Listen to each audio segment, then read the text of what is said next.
The numbers told the story. They always do.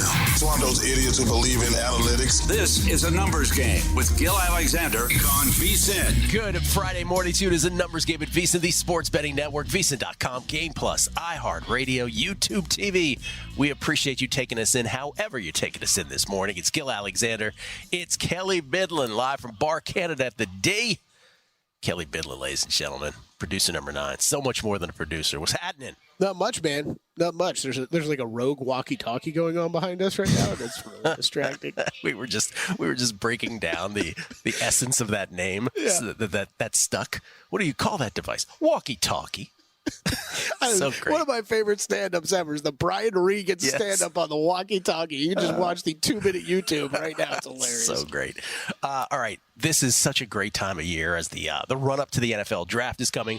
We will talk to we'll talk to Frank Schwab about that.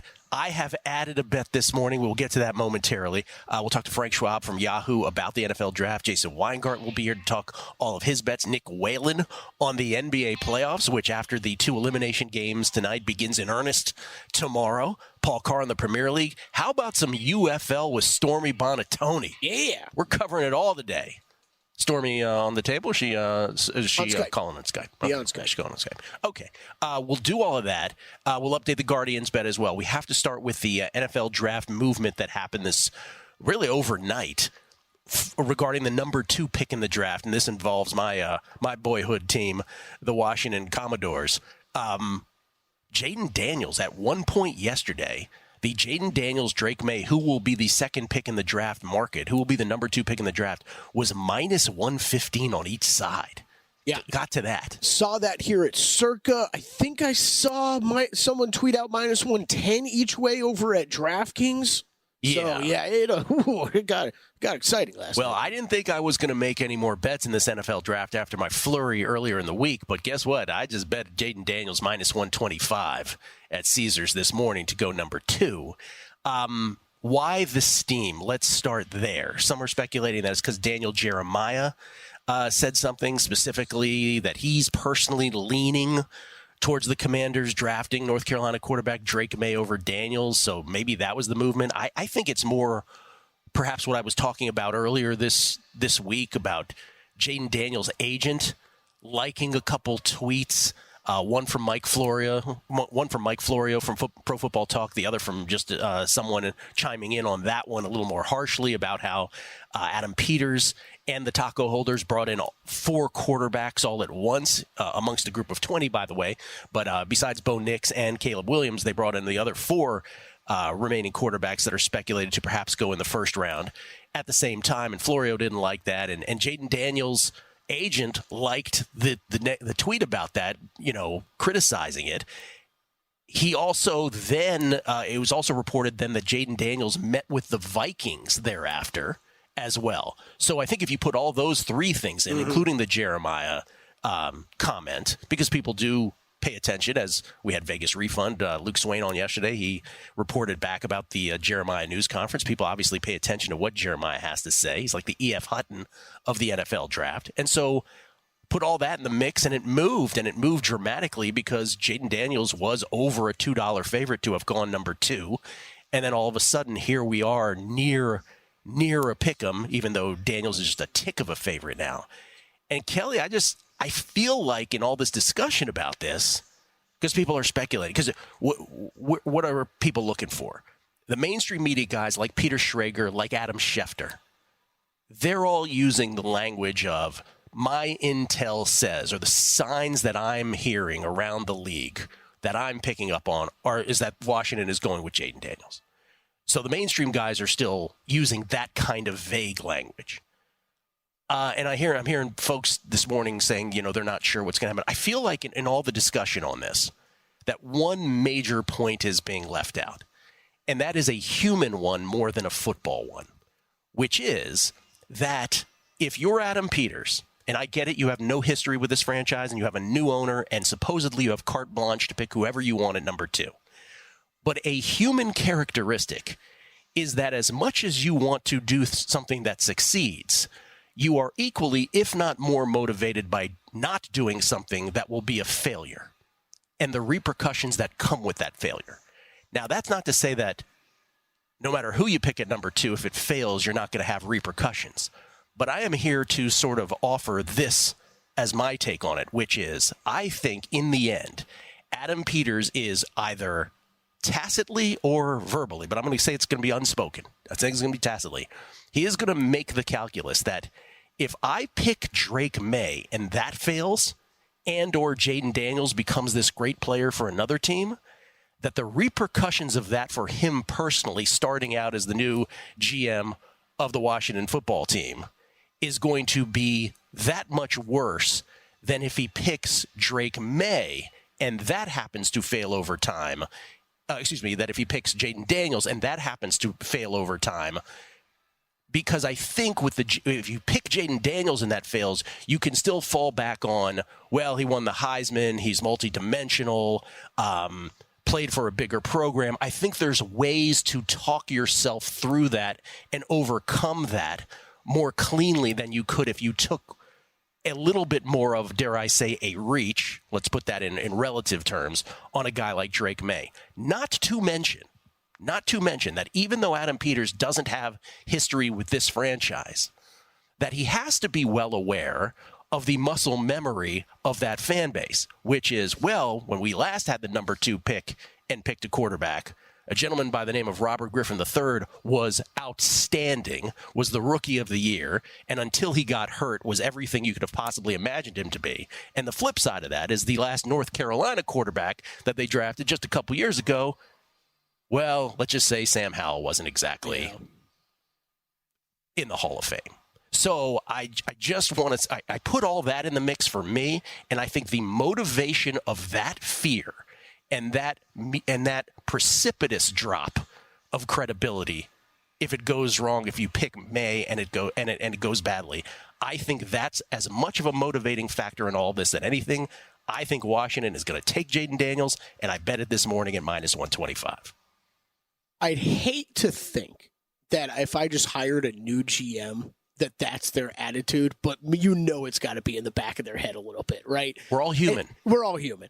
I think the big one with that, like the way I would almost spin it is because I think we've seen this more recently with guys like Justin Fields. Jaden Daniels' legs are going to be a weapon enough that his rookie season, even if the throwing doesn't develop right away, it buys you more time as a GM, right? Like, I think that's the whole Justin Fields thing. Once we saw him running the ball, you're like, whoa, okay, he can get it done on the ground. Let's give him a little time for his arm to develop. And I think Daniels bails you out a little bit more in that sense than what Drake May does, right? Because Drake May isn't amazing right off the bat. I think you're immediately going to get a lot of those questions of, oh, what did we do here? When Daniels, I think, gives you a little bit more time to allow him to develop. I think it's really interesting. I think with all this stuff, everything you just brought up, I mean, I've kind of been, thinking it's Daniels number 2 all along. I don't really think that there's any of that. I wasn't going to bet this, but now the market moved in a way where I'm like, I got to bet this. Well, and, how many times have I brought it up? And I'm like, it's -270 now. It's -300 now. Right. I think I'm going to be joining you on this bet today because I think we just listed everything that's a factor here. None of that's big enough to really take me away from the bet. One more, and this piggybacks what you're saying is, this is not a horrible offense. This is an offense that has the incomparable Terry McLaurin as your wide receiver 1, Jahan Dotson, De'Ami Brown. You have wideouts. Yep. You also have now in a backfield, and I know people say, oh, Austin Eckler, you overpaid for a third down back. Well, maybe you did, but you still have him. And you have Brian Robinson as your workhorse. So you have pieces, then you say, oh, but your offensive line stinks. Yeah, but this team has the 36th and the 40th pick in the draft as well, which they, even if they stay there, they draft an offensive tackle, but you could package those two and trade up for an offensive tackle as well, the one that you like the best in the late part of the first round, because that has contract implications. So you have it set up where if your rookie quarterback is actually good, I'm not going to say top 10, but if it's like top half of league good, you're a playoff team. Yeah.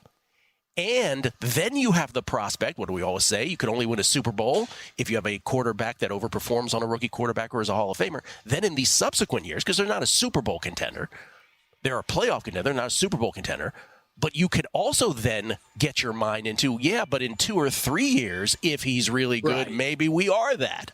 So I don't get the Drake May movement at all. Don't get it. I don't get that it's... I get it literally by what I said at the beginning of this. Yeah. I understand why it is, but let's put it this way. To the level, right? It doesn't take a whole bunch to move NFL draft markets, but let's just put it this way. You've moved it enough now where I'm in. Mm-hmm. Yeah, I guess I was surprised by how much it moved. That was really mine. And the third overall pick odds now.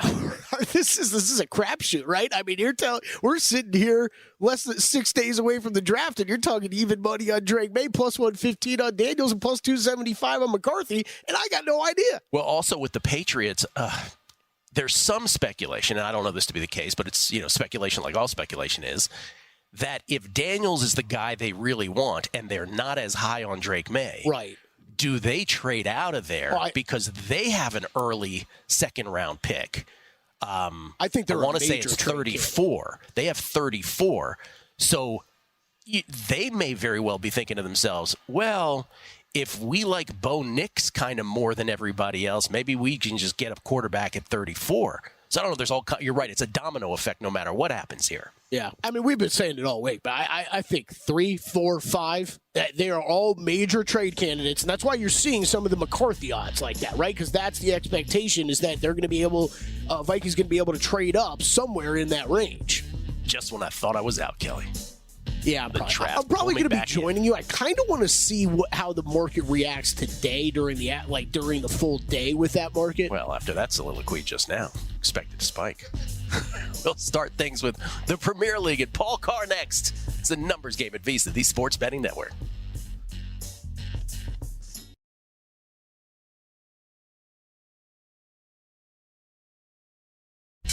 A numbers game on VSiN, the Sports Betting Network. Don't miss out on any of the NBA playoff action at DraftKings Sportsbook, an official sports betting partner of the NBA. From the play-in tournament through the finals, DraftKings Sportsbook has you covered with same-game parlays, live betting, odds boosts, and so much more. Download the DraftKings Sportsbook app. Use code VSiN. New customers bet $5 and get $200 in bonus bets instantly. That's code VSIN. Only on DraftKings. The crown is yours. Gill Alexander's Kelley Bydlon. We got this tweet from, by the way, Topher Barron has decided to bet some tennis, and I think it's going well for him this morning. Good for you, Topher. Hope it works out.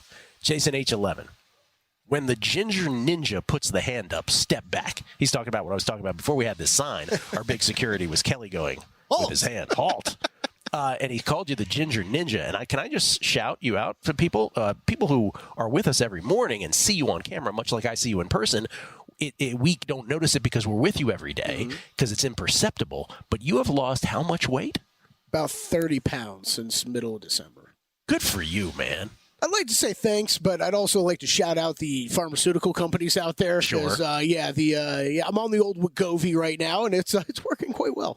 So I will not be seeing you like running Forrest Gump style through Las Vegas. That's not what's happening. What I like to tell people is if you watch Always Sunny with Philadelphia, if you know the scene where Mac is just injecting himself with insulin while eating a big burrito, that's kind of like me still. Like yes, the exercise has increased. I'm eating a little better. Yeah. But oh boy, do drugs help. That's for sure. Good for you, man. Thanks. I hope you feel better.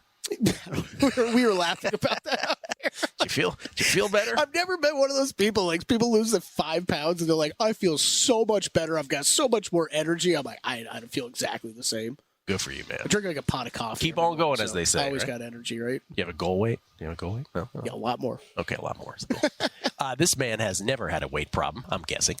From RotoWire, it's our buddy Nick Whalen, who you can follow on Twitter, one of the great Twitter handles. It's Whalen, but he replaces the L with a 1. Senior analyst at RotoWire and a host, of course, at SiriusXM NBA. Joins us to talk NBA playoffs. It's your time of year, Nick. How you doing, man?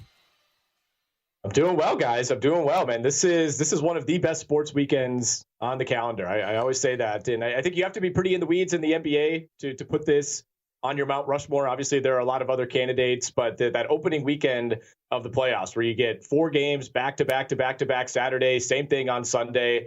And especially this year, guys, where it doesn't feel like we have, that series that you just don't want to pay attention to, right? Maybe if the Bulls end up beating the Heat tonight and we get Bulls Celtics in round 1, yeah, you could probably skip that one. I know a lot of people would point to Cavs Magic. Yeah, maybe it won't be the most exciting series, but I think it's going to be really competitive. We have so much parity in both conferences. So I'm really, really excited to get these playoffs going. Yeah, to your point, I usually say, the first round is interminable. Do we really need a best of 7? But this comes from our buddy Blake over at SportsOddsHistory.com. He said this year there are 5 first-round NBA series prices where the favorite is less than -200. Going back to 1988, the previous most was 3 series done 7 times. We still need 2 more series prices, but this would be the lowest average price for the favorite for a first round on record. So there you go, quantifying it there. And obviously, he's right. We don't have 2 series prices. Let's start before we get to the ones that are intact. Anything in the elimination games tonight? Yeah, I got a few spots here, and I think the headliner for both games, unfortunately, is the injuries, right? No Jimmy Butler for Miami and no Zion Williamson for New Orleans. So I think that makes this a more difficult evaluation. We'll have to wait and see on Alex Caruso, who there seems to be a little bit more optimism that he'll be able to go now as opposed to 24 hours ago, but he's going to end up being a game-time call. I think without Jimmy Butler, the Bulls, we have to acknowledge it. They have a real chance here, right? They looked impressive the other night against Atlanta, but I still think I would take Miami to win this game. They are 1.5-point favorites at home tonight. We have to keep in mind, Chicago shot 57% from the field the other night. They got an all-time game out of Kobe White. They had 2 other starters score 20+. They had Ayu Dosunmu have one of his best scoring and efficiency games of the entire season. And it was still a relatively close game, right? It's like if Atlanta gets a marginally better effort out of Trae Young, there's a chance that they still could have stolen that. So I do kind of look at Wednesday night as almost a best-case scenario for Chicago, and now you're going up against a significantly more difficult opponent on the defensive end, especially. Miami was number 2 in defense over the final 15 games of the regular season. So I do think there might be a course correction coming tonight for the Chicago Bulls. On the prop side of things, I like Tyler Hero over 3.5 threes. I don't know if I'm going to take his points prop all the way up to 25.5. Obviously, he took a ton of shots the other night. You removed Jimmy Butler. You think that volume should sustain. Chicago has given up a ton of threes all season long. They've done a decent job of defending them, but in terms of volume, on the year, they've been number 1 in the NBA in terms of 3-point attempts allowed to opponents. So I like Hero over 3.5 made threes tonight. And I'm also looking at Bam Adebayo over 32.5 points plus rebounds. Wasn't good the other night against Philly, but this should be a much better matchup for Bam. He went well over this number in both of his matchups against Chicago earlier this season. He did miss 2 of their 4 games. And keep in mind, guys, these teams have not played each other somehow since mid-December. They played 4 times in the span of less than a month early in the year. So that there is a little bit of unfamiliarity there, I should say. And then in the Pelicans-Kings game, I still think New Orleans has a chance here. We can't completely write them off without Zion, but I think we'll know pretty early, right? We're going to know, all right, is the Zion injury just completely taking the wind out of their sails? And a lot of it's going to come down to, does Brandon Ingram look remotely like himself, which he did not the other night against the Lakers. He did not against the Lakers in game 82 of the regular season when he came back from injury. I'm staying away from Brandon Ingram props. I'm looking at Trey Murphy over 3.5 threes. You're getting that at plus 100 tonight. He's gone over this number in 12 of his last 25 games, which is pretty good for a part-time starter. And, you're taking Zion Williamson out of the mix. He had a 40% usage rate the other night, guys. That was his second highest in any game this season. So there will be shots available for guys like Trey Murphy. Toying with the idea of maybe buying low on CJ McCollum after that terrible game on Tuesday. You can get his points prop at 23.5 tonight. It's so tough because he looked terrible against the Lakers. But prior to that game, he'd averaged 27 points per game in his last 13. And again, you take Zion Williamson out of the mix. You think some of those shots trickle down to CJ McCollum. And lastly, guys, one sneaky spot I'm looking at tonight over at DraftKings, Jonas Valanciunas double-double is plus 135. Now, if you follow the Pelicans, Valanciunas' minutes have been all over the place. They've kind of taken him out of the rotation at times, but he played a season-high 33 minutes against Sacramento when they met just over a week ago. His most in any game this season, of course. He has a double-double in all 5 matchups against the Sacramento Kings this season. And as you know, the Pelicans are 5-0 in those matchups. And the Heat, by the way, 13-9 straight up without Jimmy Butler this year. Should be pointed out as well. Normally, Nick, I would go one by one through each of the 6 series that are intact already and that we know are starting this weekend. 4 already scheduled for tomorrow and 2 on a Sunday. Obviously, that will be filled up on Sunday by the end of tonight. Without, in the interest of time, instead of going one by one, you tell me what your favorite ones are here, either in terms of a series price or in a game 1 play. In terms of series price, guys, the one that I feel like I'm starting to zag on a little bit because everybody I talk to and listen to seems to be, on the Philadelphia 76ers.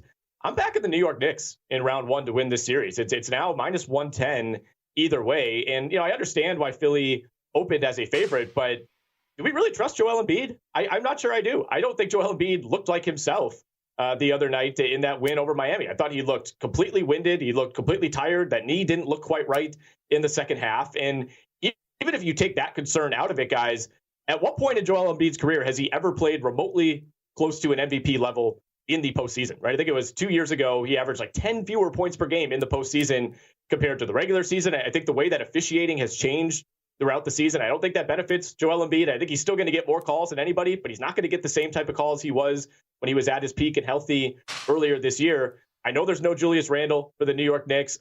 I don't know if that's that big of a deal, especially in round one. It's like, yeah, maybe that hurts their ceiling a little bit, but they've been just fine without Julius Randle, who also, by the way, has not been a very good playoff performer throughout his career. So I know everybody just wants to say, all right, Philly, they're a dangerous 7 seed. They're probably more like a 2 or a 3 seed at heart. I think the Knicks win this series, guys. What were you just telling me off air? I don't think there are enough people in the NBA community and even betting community making enough of what they saw out of Joel Embiid the other night. Nick, I completely agree with you. I mean, I've got 76ers futures in pocket, but I am loaded up pretty heavy on the Knicks side in game one. And maybe Joel Embiid returns, gets back to form middle of the series. I could see that happening. As of right now, though, we're heading into game one. I could completely co-sign everything you just said. Well, the other thing with Philly, guys, is they don't really have a third option, right? I mean, I guess it's supposed to be Tobias Harris, but he was terrible the other night, right? It's like DeAnthony Melton's been banged up. He's just not really a part of the mix right now. They got bailed out by Nick Batum. Like, they don't win that game unless Nick Batum plays the way he did the other night against Miami. And the Heat didn't even play well, right? It's like Philly was, I think, in a lot of ways lucky to win that game. And you can't depend on Nick Batum to be your third guy in a series like this. And, the Knicks don't have a ton of depth, but I don't think that matters in the playoffs. They're really going to play six and a half guys who play really well together. So I think people are going to be surprised when the New York Knicks get off to a good start in the series. I need a 5-second answer, Nick. Who's in the finals? I'm going to cop out and say Denver, Boston, guys, but Dallas is the team that I'm keeping an eye on to knock them off. That seems to be a very consensus NBA expert thought right there. Thank you, Nick. Appreciate it. Great seeing you, man. Hey, anytime, guys. Enjoy the weekend. Nick Whalen from RotoWire. How about some UFL next with our own Stormy Buonantony? That's next. Numbers Game, VSiN, the Sports Betting Network. The numbers told the story. They always do. It's one of those idiots who believe in analytics. This is a Numbers Game with Gill Alexander on VSiN. Hour number 2 of a Numbers Game at VSiN, the Sports Betting Network, VSiN.com, Game Plus, iHeartRadio, YouTube, TV. However you're taking us in, we appreciate it. It's Gill Alexander. It's Kelley Bydlon live from Bar Canada at the D, brought to you by DraftKings. Still to come this hour, Jason Weingarten from Under a Cloud of Smoke, Frank Schwab from Yahoo on the NFL Draft, and our own Stormy Buonantony moments talking UFL. Yeah. I don't know if you know this, but the XFL and the USFL, they got together and they said, let's merge. I did know that. Yeah. I didn't know they were sticking with conferences, though. Like, isn't one conference the XFL conference and one the USFL conference? And you're making a face now that kind of making that up. No, you're completely right. Oh, okay, Stormy cool. will clarify that first. Like, that doesn't feel very unified to me, right? If you were going to unify, you shouldn't keep yourself separated like that. Oh, very good point. We get tweets, Master of Puppets. Hey, Gill, great idea here. You let me buy into your Cleveland play. If it wins, you share the sushi spot. If it were to lose, I'll pay half your bet. Oh, I see what he did there. Stephen Vegas, last year I won the same March-April bet with the Rays, who, if you recall, started 13-0. I got them at 14-1. Turned out to be fairly easy, except for the Pirates, who shockingly kept pace. This year is much more of a sweat. Let's get it. You got it, man.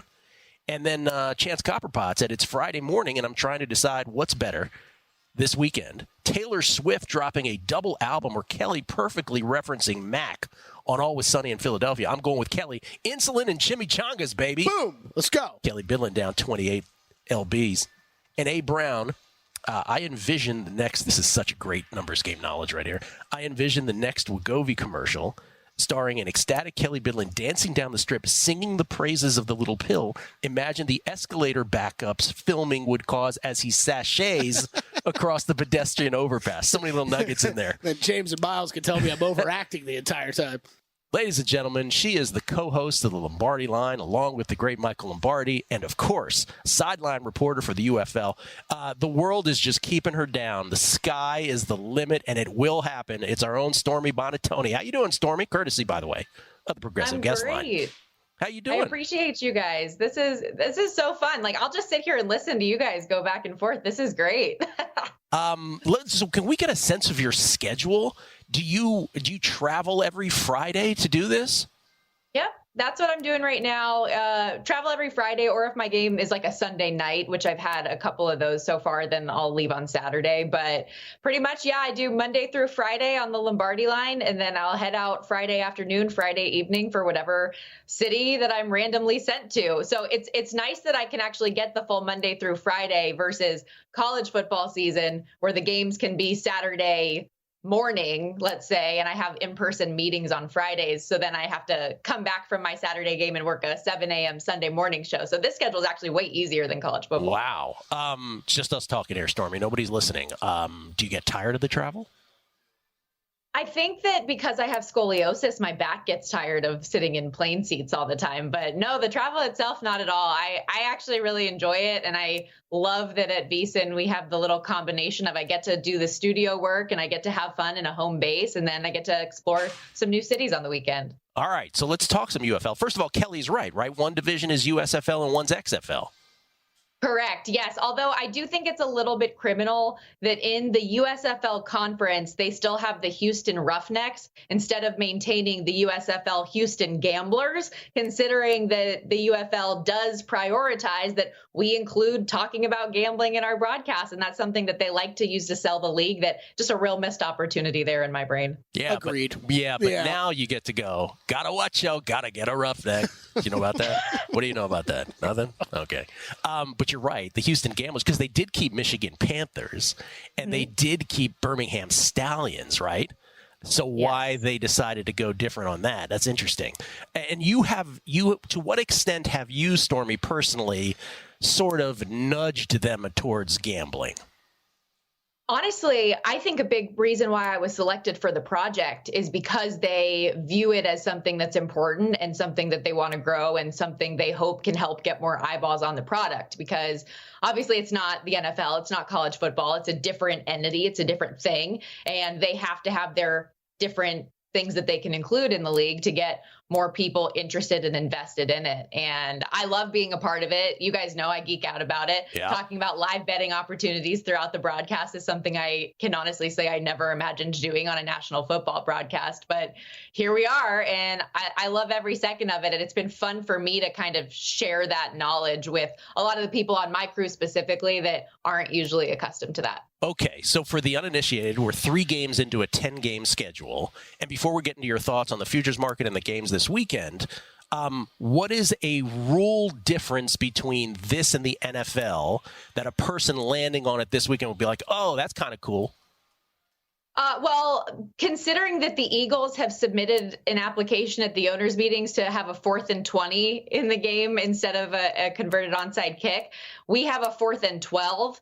I do think that it was a little bit better personally last year when they had it be a 4th and 15. I think that the 4th and 12 is maybe a touch too easy, as we've seen 2 attempts so far, and both of them have been successful and led to that team winning, which is interesting, right? Because these games are never really over until they're over because of that opportunity. That's one that definitely stands out. And the point after touchdown is a really big one too. They don't kick extra point. There's no PATs like that. You can go for 1, you can go for 2 points, or you can go from 3 points out, which for us from a betting perspective too is really different. We don't have key numbers like we're used to seeing in the NFL. You're not like doing a teaser and you're like, I really need to get through the 7 or get through the 3. We don't have enough sample size of what those numbers might be at this point. And because the scoring structure is a little bit different, it's a little more free flowing. I love that extra point rule. You may remember this, Kelley, from a couple years ago. Stevie Luckbach-Fezzik won a bet because the team converted a 9-point, play basically with a 3-point extra point.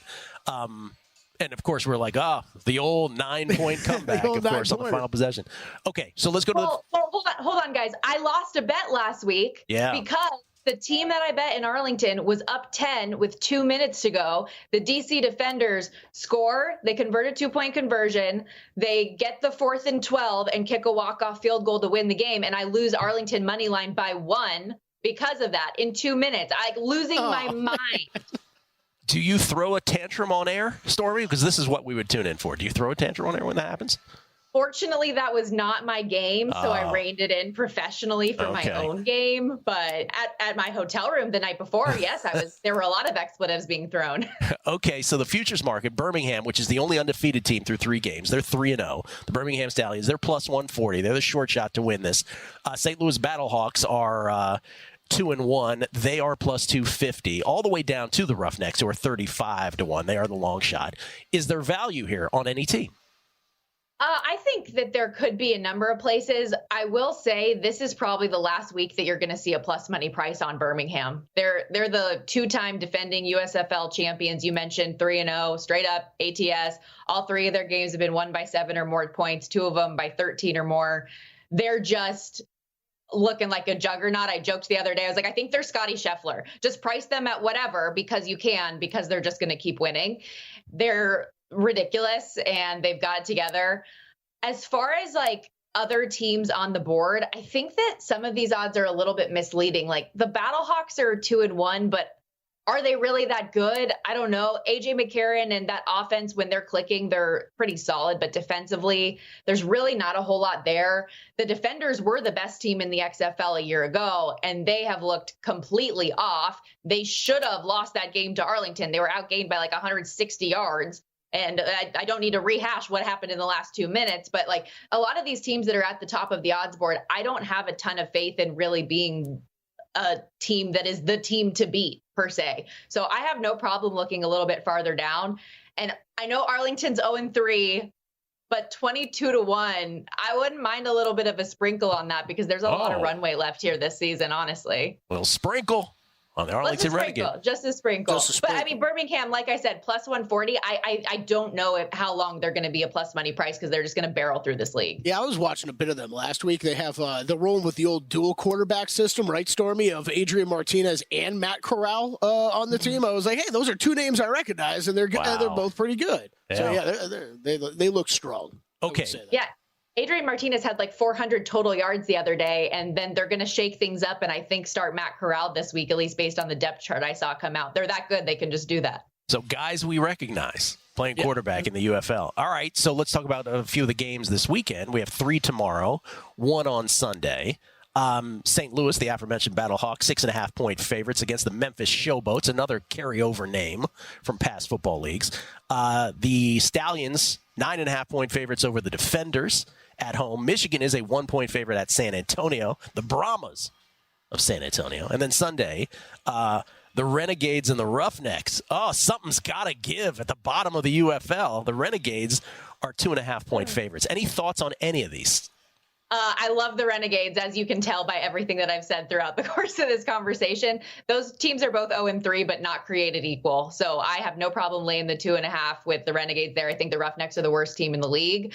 I do lean the Panthers plus the 1 or money line in San Antonio. The Brahmas, their starting quarterback, Chase Garbers, who led the league in completion percentage, touchdown passes. He was injured last week. He's not going to be available largely the rest of the season. So I think this could be a good bounce back spot for Michigan. Birmingham's got bet up too much for me. It's opened 8 and now you just said 9.5. But guys, in the NFL postseason, I was crushing it with same game teasers. And I know that those are frowned upon, teasing totals and whatnot, but I would not hate a same game teaser in Defenders Birmingham. Bring the Stallions down and go over 40.5, whatever the number would be there. Same game teaser on Defenders and Stallions. I'm all in. Does I would not hate mean you would bet it? Is that what that means? Yes. Okay. Yes. But that's saying the quiet thing out loud. Gotcha. So, totally understand. That in. Stormy, we appreciate you making the time. Thank you so much. Thank you, guys. Appreciate you. Have a great day. Stormy Buonantony, you too. She, of course, the co-host of the Lombardi Line every weekday here at the network at 1 p.m. with Michael Lombardi. And, of course, she does the UFL sidelines. You know how I always say Ben Wilson is going to be the most famous person ever at VSiN?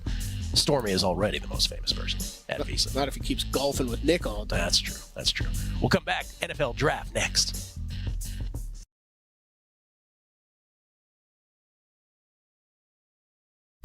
A numbers game on VSiN, the sports betting network. You know what I do every morning, Kelly? I wake up and I go to vsin.com just to see what's up there. That's a great place to start your day. Because it's beautiful.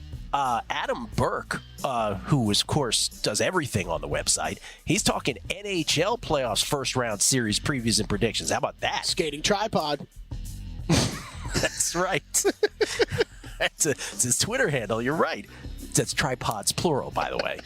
NHL playoff betting concepts with Steve Makinen. So a real primer on the NHL. And, of course, the same for the NBA. First-round series betting trends from Steve Makinen. Also JVT's thoughts. Zach Cohen on the NBA. Everybody's in on the NBA. Check it out at vsin.com. Best bets, betting splits, exclusive articles, odds by state, betting tools, betting guides. It's all there on the website. It's Gill Alexander. It's Kelley Bydlon. You know what's starting to bother me? I don't know if I've said this on the air before. Certain things with the English language. Well, first of all, let me just say this. As it's coming out of my mouth, I'm like, no one likes an English teacher. So already I've...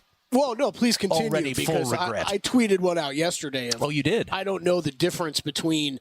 And I got a couple of these responses. It's basically the elevation altitude things where it's like nobody even really cares that much anymore. No one cares. We're like, okay, so I'm watching RBC Heritage and they've got a sound. Oh, that's right. And I'm like, well, what's the difference between a bay and a sound? And then I go and Google it and I'm like, well, now there's 4 other words that I've never even heard before. A fjord and a bite. Yeah, that was when I sent it to you. And I'm like, that's great. Like, do we really need like a 5th definition to the word sound? My thing is, like people who, instead of saying supposedly, they say supposedly, or people instead of saying forward, say forward, right? Like stuff like that bothers me. So the latest one like that is, when did we all decide that the word important is pronounced with a D? Important. Have you noticed that? Everybody pronounces it that way now. I did not get the memo. It's very important. Seriously, keep an eye out for it. Right. Ladies and gentlemen, he has no such English problems. He just wants to talk NFL draft with us. From Yahoo, it's Frank Schwab, everybody, courtesy of the Progressive Guest Line. How you doing, Frank? I just want to hear you yell at the clouds more, Gill. That was impressive. Okay, boomer. I'm a boomer, but that took the cake. I am not a boomer, just for definition's sake. I am not a boomer. Get off his lawn, though. That's right. I am a Larry David get off my lawn kind of guy. Okay, let us begin with, I want to start with 2 questions on the NFL draft. The first is the question that I ask everybody, which is, what do you think you know for sure? Let's start there. Nothing. Like, I really okay, Caleb's going number 1. We knew that. We went through our phase earlier this offseason where it's like, Drake May might be number 1. No, it's always been Caleb.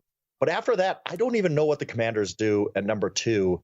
I wonder your thoughts on that because being a Washington fan, I just wonder what you think they should do, what they will do, because you hear smoke coming out of everywhere. It's like Drake May suddenly getting trashed. What's that all about? He's really the only quarterback, as my coworker Charles McDonald pointed out. He's the only quarterback getting any criticism this draft cycle. So I wonder if that's completely all smoke with Drake May. You hear some J.J. McCarthy stuff that Washington might have him as their quarterback 2 on their board.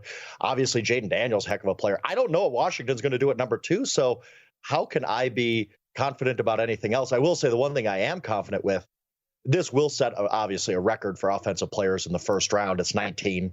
I think it could blow past that, too. You see 21.5 out there for offensive players. I think we could get to like 24. You start doing the math, 12 offensive linemen could go in the first round.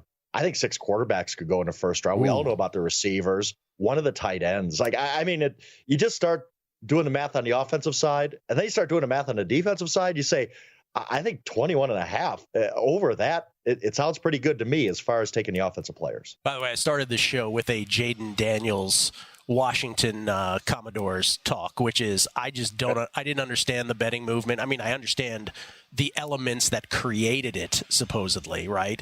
I won't go through it again, but I bet this morning, I bet Jaden Daniels minus 125 to go number 2, because I think in the end, the ultimate piece that most people aren't saying, which I just think is a human thing, which is I think Adam Peters in his head, even if he doesn't say it out loud, is going to be like, if I fail here, better to fail with Jaden Daniels than to fail with Drake May.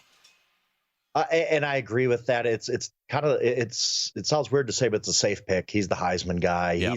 He's obviously electric. And you know what? I was on in New Orleans a few weeks ago, and I was posed the question of, why do we think Caleb Williams is that much better than Jaden Daniels? And honestly, I didn't have a great answer. Like, if you look at it, like, Caleb's awesome, obviously, but Jaden was great last year. I mean, you talk about a guy had 40-some touchdowns total. He can run it. He obviously makes great plays in the passing game. He's accurate. I like everything about Jaden Daniels. I think he's a very, very good player. I worry a little bit about him getting hurt. Maybe I'm shook a little bit by Anthony Richardson getting knocked out of every game. And he's more of a slender guy than Anthony, obviously. But I mean, there's that piece of it when it comes to Jaden Daniels. But as a player, there's not much to nitpick there. He is a heck of a player, heck of an athlete. I think he's going to be a good quarterback in this league. But, not all these guys are going to hit, and it's hard to, pick and choose and say, oh, that guy's going to bust. You just do the best you can if you're Adam Peters. And I do think the best they can do is take a Jaden Daniels number 2. Yeah, there's no talent evaluation in what I'm talking about. I'm just talking about what I think he'll do draft-wise, and I think that's the way to go. Let's go back to what you were saying about quarterbacks, though. Because I think you're right. Like, it's going to be a big offensive draft, certainly up at the top. But what are you hearing now? Like, if I put it to you right now, I said you must decide what's going to happen, Frank, with the quarterbacks beyond May. So where does J.J. McCarthy end up? Will either Bo Nix or Michael Penix? The big thing for bettors, obviously, is that prop at 4.5 with quarterbacks. Will Penix and or Nix actually go in the first round? What's your instinct? Absolutely, yes, because you look at the teams that need a quarterback, and you have the Vikings, Broncos, and Raiders all sitting out there, right? And we all know quarterbacks going with the top 3 picks. Like that's going to happen. And then you get McCarthy's going to go somewhere, too, in the top 10, probably 5. I think the Vikings move up. There's a reason they got that extra first-round pick. We all know. It's not a big secret. I do Vikings move up either to 4 or to 5. They get J.J. McCarthy, and then a game of chicken starts.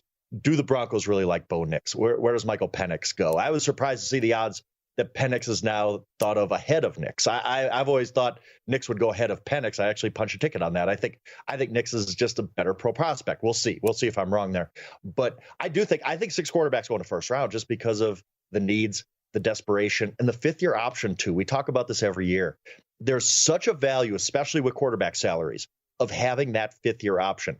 If you are a team that needs a quarterback and one of those picks late in the round, Kansas City at 32, wherever we're talking about, you say, if we can move up from an early pick in the second round to the last pick of the first round, grab a quarterback. We have the 5th year of contract control we've seen with Dak Prescott and Kirk Cousins. It's important to have that from a first-round pick. You'd rather have that than a guy from the second, third round where you only get 4 years and then you got to play the franchise tag game. So I do think that the prop on quarterbacks goes over just because of the desperation at the position with some of these teams. Interesting. Okay. Well, for my bet's sake, because I went under, I hope you're mistaken, but this is why I want to get different perspectives on this. And it could be, Gill, we know nothing. We all know. We know nothing about this. Like, draft surprises us every single year. I'm just leaning into the whole idea that the Broncos and Raiders, well, what are you going to do? You say Jared Stidham and Aiden O'Connell are starters opening day? No, you want to sell your fans on something better than that. Handicap this for me as best as you can. So let's say Caleb Williams goes to Chicago, Jaden Daniels goes to Washington.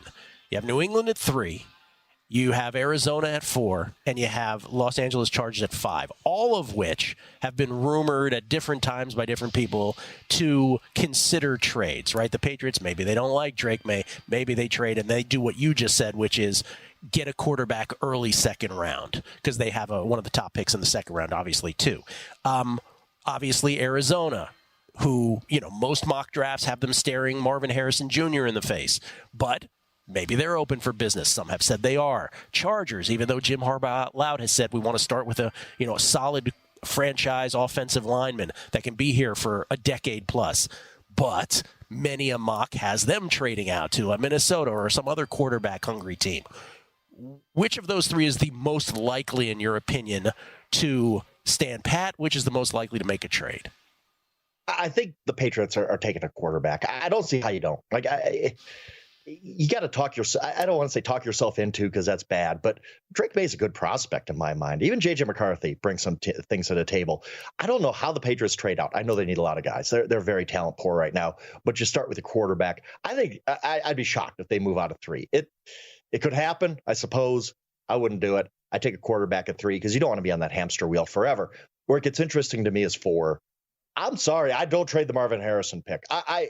If I'm Arizona, I'm not. Yeah, you can get an extra first round pick out of Minnesota, whatever. Nope. Marvin Harrison, to me, is a gold jacket type of prospect. Like, I love him. I think he is as good of a receiver as I've ever seen in college.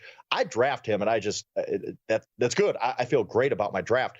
But they could trade down. I think they're going to be enticed by that extra first-round pick Minnesota's dangling out there. And then I think that why wouldn't the Chargers trade down? If it gets to a point where J.J. McCarthy's out there and the Vikings and Broncos and maybe even the Raiders are on the phone with you saying, let's trade down, the Chargers need dudes. Like, they really do. I know Joe Alt is a really, really good tackle and fits their need, but why, if you're the Chargers, would you not trade down? So I think the most likely to trade down is the Chargers. Least likely is the Patriots. And I don't know what the Cardinals are going to do. But me personally, I draft Marvin Harrison because I think he is phenomenal. Who's the second wideout? One name answer. Second wideout drafted behind him will be? Neighbors. I just think his playmaking is just there for him. Okay. Frank Schwab from Yahoo Sports. Always a pleasure. Thank you, Frank.